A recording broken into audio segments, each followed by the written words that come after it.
speak in a figure or exemplar. Another I see a third Horpacrat, or again one seeketh instruction in Obeah, and his fellow in Wanga.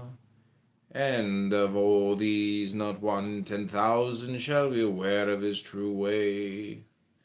For albeit her last step is one for all, yet his next step is particular to each. Therefore is the preparation of a student that seeketh our holy order of AA most general, informing his mind of all known methods, so that his will may select among these by instinct, that after as a probationer he practiseth those which he hath preferred, and by the examination of his record, after the period appointed, thou mayst have wisdom concerning him to confirm him in those ways which are thereby showed to be germane to his true nature. More on this path. Altera de sua via. Thus I was brought unto the knowledge of myself in a certain secret grade, and as a poet, by Jerome Pollitt of Kendal, Oscar Eckenstein of the Mountain, discovered manhood in me, teaching me to endure hardship and to dare many shapes of death. Also he nurtured me in concentration, the art of the mystics, but in science without lumber of theology. Allen Bennett bestowed upon me the right art of magic and our holy Kabbalah, with a great treasure of learning in many matters, but especially concerning Egypt and Asia, the mysteries of their arcane wisdom. But of Cecil Jones had I the great gift of the holy magic of Abramelin, and he inducted me into the order which we name not, because of the silliness of the profane that pretend thereto, and he brought me to the knowledge and conversation of the holy guardian angel.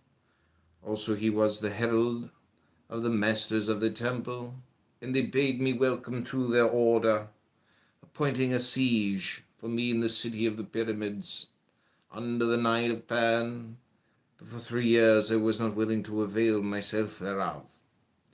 Now mark well this, O my son, that this path was peculiar to the law of my star, and none other should follow me herein, or seek to follow me, for he hath his own proper orbit. O my son, err not by generalization and conformity, for this is a very idleness, and breedeth ideals and standards that are deaf. On prudence in the teaching of the art, de prudentia arti docendi. Nevertheless, this one affliction shall touch nigh all that come to thee, and that is the great pox of sin. That is our bane inherited of the aeon of slain gods. Look then first of all, when any postulant boweth before thee, whether there be not conflict and restriction in his mind and in his will, if he deem good and evil to be absolute, instead of as relative to the health of his body, or the weal of the society of which he is a member, or what not, as it may be, instruct him. Or if he say that he will sacrifice all for initiation, correct him, as it is written, but whoso gives one particle of dust shall lose all in that hour.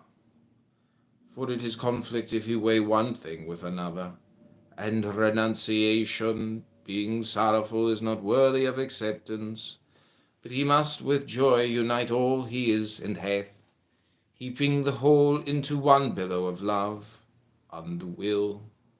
Yea, O my son, until thou hast brought the postulant into our freedom from sin, and the sense and conviction thereof, he is not ready for the path of our magic and illumination, because every way soever is a going, and this sin is an obstacle and a fetter and an hoodwink on every one of them, for it is restriction, whether he set out by the meditations of the Dharma, or by our Kabbalah, or by vision or theurgy, or how elsesoever.